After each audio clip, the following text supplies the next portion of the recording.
Tonight, as we come together here in the war room, it is a particular interest to me to share with you the time that I was nearly captured. Came pretty close.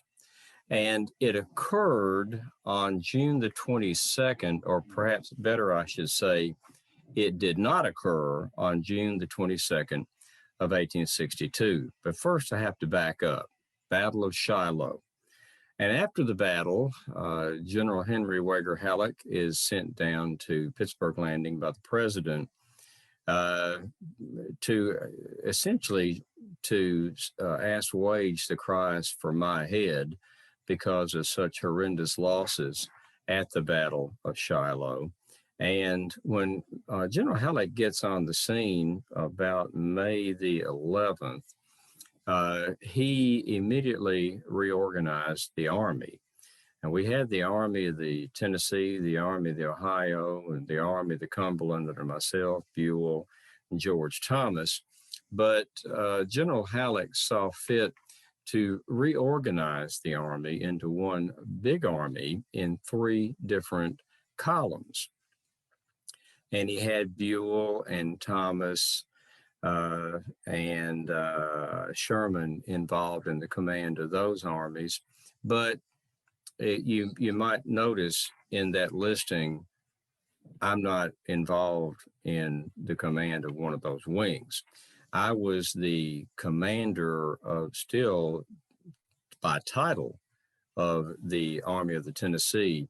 But since there really was no longer under that organization an Army of the Tennessee, I had no actual duties. It was titular only. I was like an atheist at his own funeral. I'm all dressed up and no place to go. I had nothing to do. So I chafed under this, and we moved on Corinth in that glacial campaign of about a month and took Corinth, and I had nothing to do. And I wrote Julia a letter that said, I might as well be in the farthest reach of my command as to be where I am now for all the good I'm doing. I had even written her a letter on June the 3rd, I think it was. It said, I'm going to come home for a while, and even hinted at resigning from the Army. Wrote my Congressman Elihu Washburn in Illinois and said, I'm going to take some leave and we'll be leaving shortly. Well, Sherman, toward the middle of the month of June, got some wind of that. He had gone to see General Halleck. He got along apparently very well with General Halleck.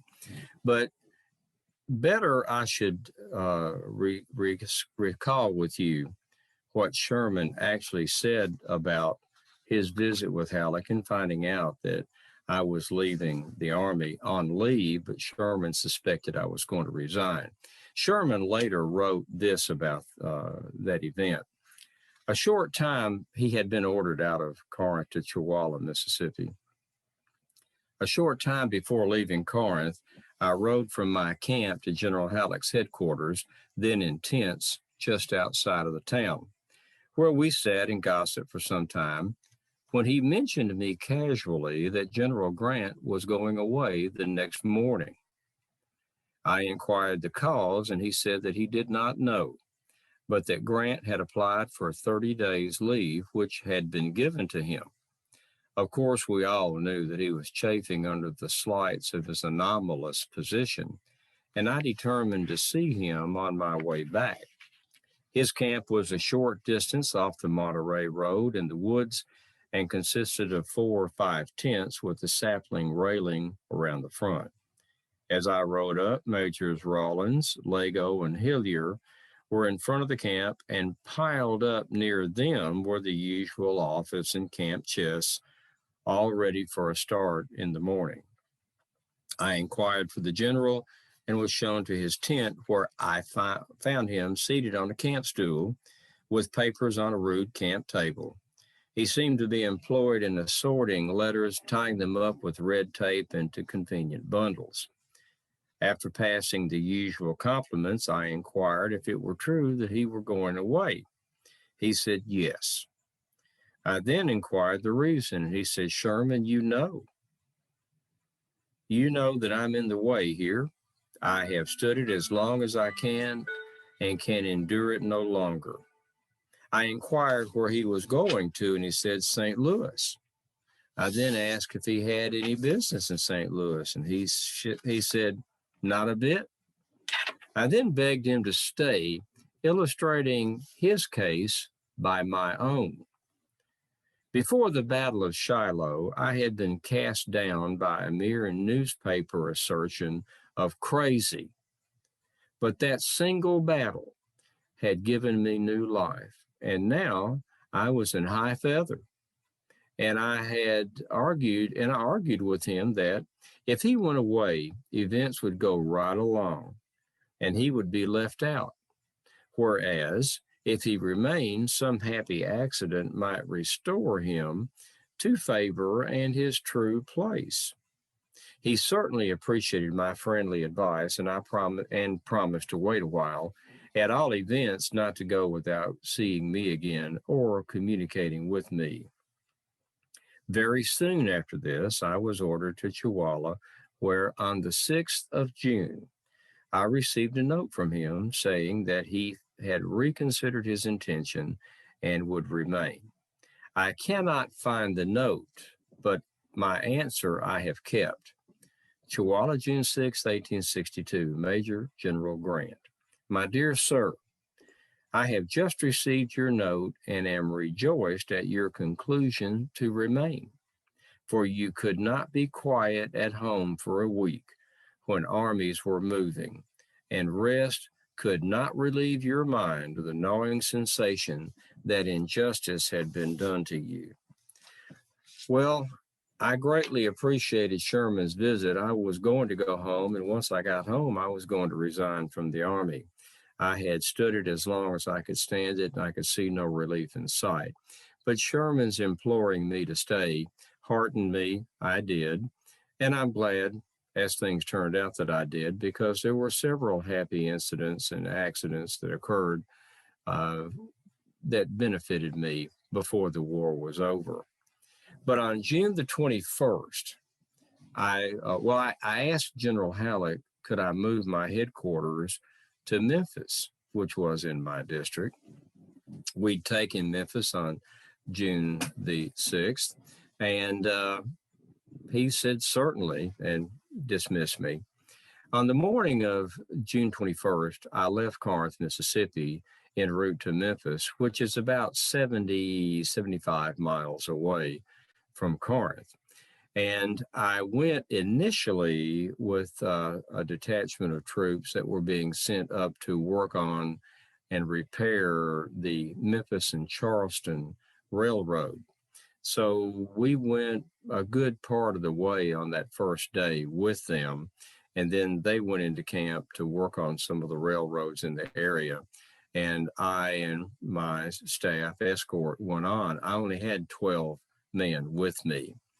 We camped on the road on the night of June 21st in North Mississippi, just south of the Tennessee state line, as I recall. And then on the morning of the 22nd of June, we rode on into LaGrange, Tennessee. LaGrange is on the LaGrange-Memphis road, about 47 miles, as I recall, from Memphis.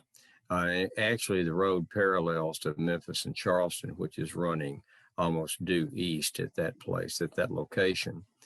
And about midday of the 22nd, we got into LaGrange, and I met with General Stephen Hurlbut.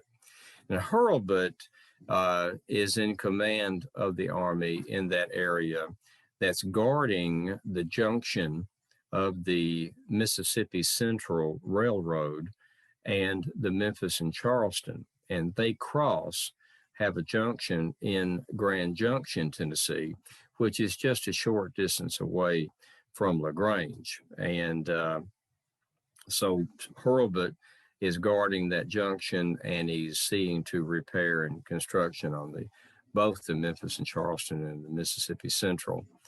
Well, he was camped on the grounds of a very spacious home there in LaGrange. It was visited by Lafayette, I believe, in 1819. And he said it was the most beautiful place in America. In fact, as I understand, when the Marquis de Lafayette died, he requested that his grave be filled with soil from LaGrange, Tennessee. I don't know if that's true or not, but it's certainly a good story if it's not true. So it was a beautiful town, full of wonderful homes. And Hurlbut, Stephen Hurlbut, was camped in the front yard of one of these magnificent homes, owned by, as I recall, a Mr. Charles Mickey, with that spelling M-I-C-H-I-E, Mickey. It's a significant family name in that area around LaGrange and Corinth and so forth, Grand Junction. And he invited me to sup with him, and I happily accepted, made sure that my staff was cared for. And we sat there in the yard and visited, and Mr. Mickey came out, white-haired gentleman, about, I reckon him to have been about 70 at that time. And he invited us into his home for dinner, and we happily accepted. Now, Mr. Mickey was an ardent secessionist, and he was crowing to me about what he was doing to assist the cause. And I listened to this with intensity, but with a great deal of amusement. And I marveled that he should tell me so much about what he was doing. He told me no military significant information, but what he was doing. And that, in fact, that plantation there in LaGrange was ordinarily used to raise the food for his plantation in central Mississippi to feed the slaves that were on that plantation. But with the war going on and the slaves and other pursuits are gone, he was now using both farms to raise food, and he happily said, I'm going to provide the food to about he reckoned 300 families of soldiers who had gone to fight for the cause. And as I was sitting there looking around myself at the colonnades and the sumptuous home that he was in, the fields around that home looked pretty good to me. And I resolved that come harvest time, this is June 21st, come harvest time, that there was going to be a visit from the Yankee soldiers and harvest that food so that people who are supporting the cause against which his people are rebelling that he intends to feed would be the ones that got fed. And I made a note that that would happen in the fall. The next morning, early on the 23rd of June, we moved on into Memphis. And about midday on June the 23rd of 62, we got into a little town of Collierville, Tennessee. It's rail town now because of Memphis and Charleston, which is only completed, I think, in 59. It's become quite the town there with the Memphis and Charleston running through it. And we're going there on that Memphis-LaGrange Road, main thoroughfare. And as we got into Collierville, I looked off to my right and I saw a beautiful home and another white-haired gentleman sitting his porch. And that piqued my curiosity. I had an urge to go up there and visit with him. And I told the officer in charge of my detail, I said, go on down the road here and find a shady spot and stop, and I'll catch up with you later. So I was alone. I only had 12 men as an escort anyway, but I was alone. I then went up to the home, and I found it to be the home. The gentleman was Mr. Josiah Deloche, D-E-L-O-C-H-E, and that becomes important in a bit.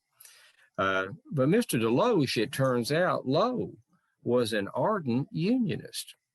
And he was overjoyed to see General Grant, please sit down. And I said, may I have a glass of water? And he said, I'll do you better than that. He got me some cold tea. And we were sitting there in the shade on his porch and passing the time of day. I enjoyed myself immensely. Well, we'd been there just a little while when a man came riding up on horseback. Mr. Deloach's face darkened and had a look of severe consternation, and I thought, there's someone of import in a negative manner, I expect, here that's just ridden up. Man got off the horse, walked up on the front porch, and Mr. Deloach introduced him. It was a Dr. Smith. And he introduced me to Dr. Smith. He said, this is Major General Ulysses S. Grant. Well, Dr. Smith's face, just his mouth fell open, and he backed off the porch in such shock. And he comes back up on the porch, made his apologies, and we chatted for a few minutes. And then Dr. Smith stood up and said, well, I got to be going, had to cut this short, got to be on my way. Good to meet you, General. Good to meet you. See you again there, Josiah. I'll see you later. Got on his horse and rode away. I thought a little more rapidly than was probably warranted under the circumstances. And Mr. Deloach, as he watched him ride away, he turned to me and he said, General, that man is as ardent a secessionist as I am a Unionist. And I have information, as does Dr. Smith, that Colonel Red Jackson is in the area. Now, Red Jackson, William H. Jackson, not Stonewall, but, and he had the red beard and hair. Red Jackson is an 1856 graduate of the military academy, did well at the academy, and now is fighting for the Confederacy. He's commanding the 1st Cavalry, 1st Tennessee, which later became the 7th Tennessee Cavalry, which was Forrest's own cavalry. And he was, in fact, under Forrest, his immediate commander was James Chalmers. Forrest called him Little Bit because he's a small fellow. And General Chalmers was in command of Colonel Jackson. Well, Dr. Smith knew that Red Jackson was in the area. Indeed, he was only 6 or 7 miles away. So Dr. Smith heats up saddle leather and horse sweat and found Red Jackson. And I can only imagine how excitedly he must have said, if you'll go yonder way just a few miles, you'll catch Ulysses S. Grant sitting on the porch there having tea with Mr. Deloach. Well, Jackson didn't need to be told twice. He spurred his horse, and his troop, I know not how many, but they were pounding leather getting up that 6 or 7 miles to Collierville and the Raleigh-LaGrange Road, or the Memphis-LaGrange Road. Now, back to me on the porch while this is going on. Mr. Deloach seemed a bit distracted and said, well, I need to be about my business. His wife, Olivia, stepped out on the porch and said, it's time for lunch, invite General Grant. And Mr. Deloach didn't immediately turn around to me and said, General, won't you have lunch with us?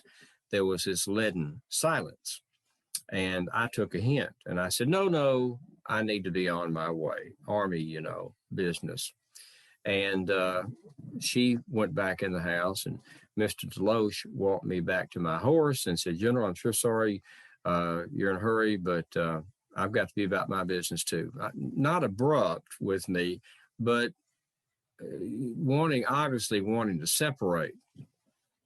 So I rode my horse down a few hundred yards back to the Memphis LaGrange Road and made a right turn heading back west. Went about, I guess a mile.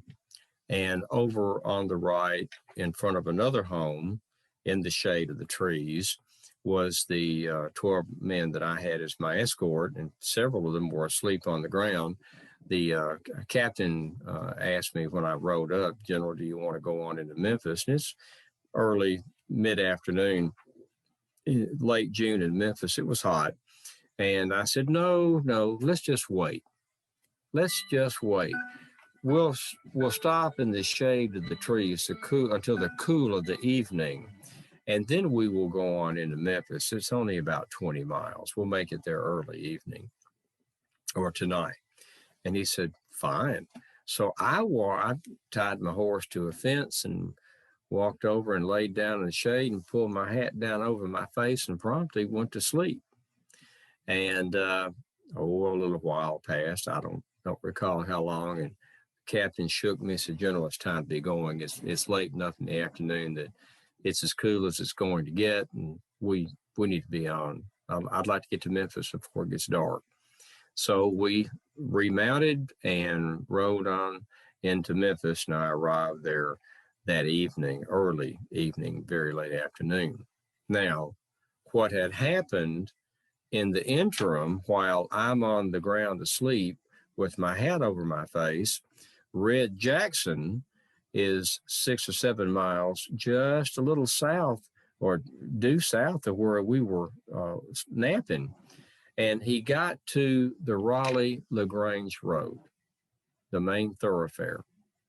And the Deloche house is over a little to his left. And he's asking, where's Grant? And he got the information, and I don't know how, but he got the information that General Grant has left the Deloche house. I don't think he asked Mr. Deloche.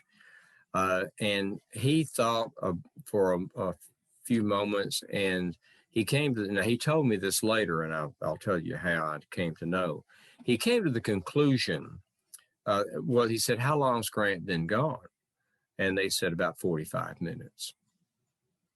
And he thought, well, my horses are winded because they'd ridden them as hard as they could to cover 7 miles. And they were winded and spent.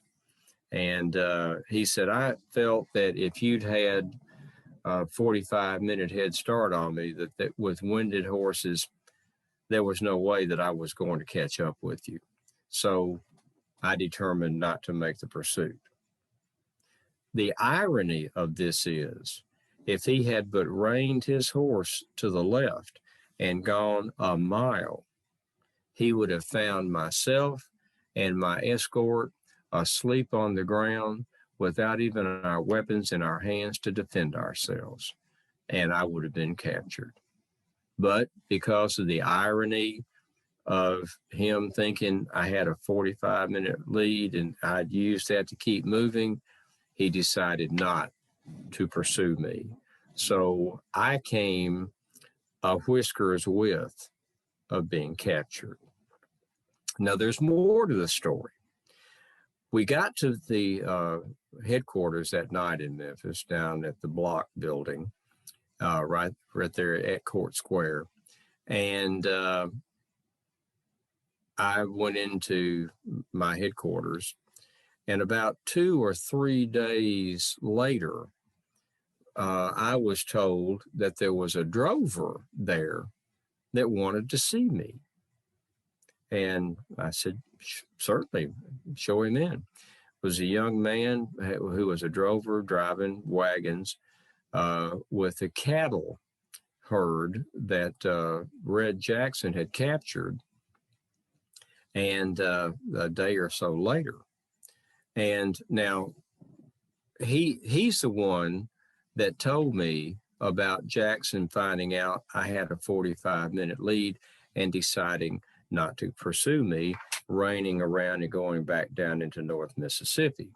Now, I hasten to add that Colonel Jackson was hardly in the practice of informing common drovers sitting on wagons with a herd of cattle about his disappointments about not capturing General Grant. He had gotten the information from being around Colonel at that time, he later General, but Colonel Jackson, and talking to the soldiers in the party that had captured the herd and him and the other drovers. And when they found out, they determined that the drovers were civilians. They were not soldiers. They released all of them. But he'd been in their company long enough to find out the story about Jackson and his attempt to capture me and why he didn't make any further attempt. And then about the next day, I think it was, I had another caller, and it was Mr. Josiah Deloche. And Mr. Deloche had asked to see me because he said, General, my wife will give me no peace until I have come here to apologize to you and for not having you stay with us for lunch. She said that was the rudest behavior she'd ever seen or been party to, and I must make my peace with you. And I need to tell you, though, the reason is that, and then he told me about Dr. Smith, and that's where I got my information. He told me everything about Smith being as ardent for the secessionists as he was for the Union and so forth. And he said, I knew when Smith put his spurs to that horse exactly where he was going and why he was going there. And indeed, as you now know from recounting this anecdote, that he did look for Jackson. Jackson did come looking for me, and I narrowly escaped capture. So that's how I almost was captured on June the 23rd of 1862 in a little town, Collierville, Tennessee. I would like to conclude, though, with an observation about Memphis and the headquarters there. Memphis, I felt, would prosper under federal control, which indeed it did, because it's one of those cities that was occupied, was not destroyed, either combat or a siege. And it's on the Mississippi River, and it was a tremendous troop depot. It was a tremendous medical center. There were 18 hospitals in Memphis, Tennessee during the war. In fact, there were so many hospitals in Memphis that they actually specialized in the types of wounds that they treated. But I dealt with all manner of questions, and one of the first gentlemen to come to me addressed two of the major questions I had. One was the giving back of property that had been confiscated by the United States government. And he said, I've lost money, I've lost property, and I demand that this property be given back to me. And I smiled and said, no. And then, a bit nonplussed, he then went on to say, the Confederate government, as you may be aware, General, has issued a sequestering order that takes up all the debts of the Yankees or the invading nation in our territory. And in fact, Provost Marshal in Memphis had been busily gathering up documentation and paperwork to prove who owed the federal government what and needed to be paid what that the Confederate government was trying to get. This particular attorney said that I'm an agent for the Confederate government, been handling their work before Memphis fell, and I need to get all that paperwork and property back, because they're going to be wanting an accounting of this, General. I must have all of that paperwork back. Well, what the man's wanting is to get a lot of that money back, and I don't think he had any intention of it ever getting to the Confederate government. And he said, I've got to have that so when the Confederates come back and take this area back, I'll be able to account to them for the money and the property and the transactions. And I said, well, I think what you need to do is stay here in Memphis. And if you do, you'll probably never have to worry about the Confederate government ever demanding of you an accounting of those practices and properties and monies for which you were responsible. You may leave, sir. Good day. Now, I think he may still be unhappy with me, but it was so amusing that he would be so belligerent and demanding of me to comply with his wishes about property we had confiscated. Well, I was there in Memphis at my headquarters until July 11th. So from June 23rd to July 11th, when I received a telegram from General Halleck saying to report to Corinth. He didn't tell me he'd been named General in Chief in order to report to Washington City. He just said, you will come to Corinth immediately. I wired him back and asked, do I need to bring staff? What do I need to bring with me? And he replied, this will be your headquarters. You may bring what you wish. And that's all he said. So I left to go back to Corinth. And by the 15th of July, I was back in Corinth in command of the Army of the Tennessee. General Halleck left on July 17th to go to Washington City. So at this point, I will conclude my remarks and observations about nearly being captured in Collierville, Tennessee, and I should like to entertain any questions which may come my way.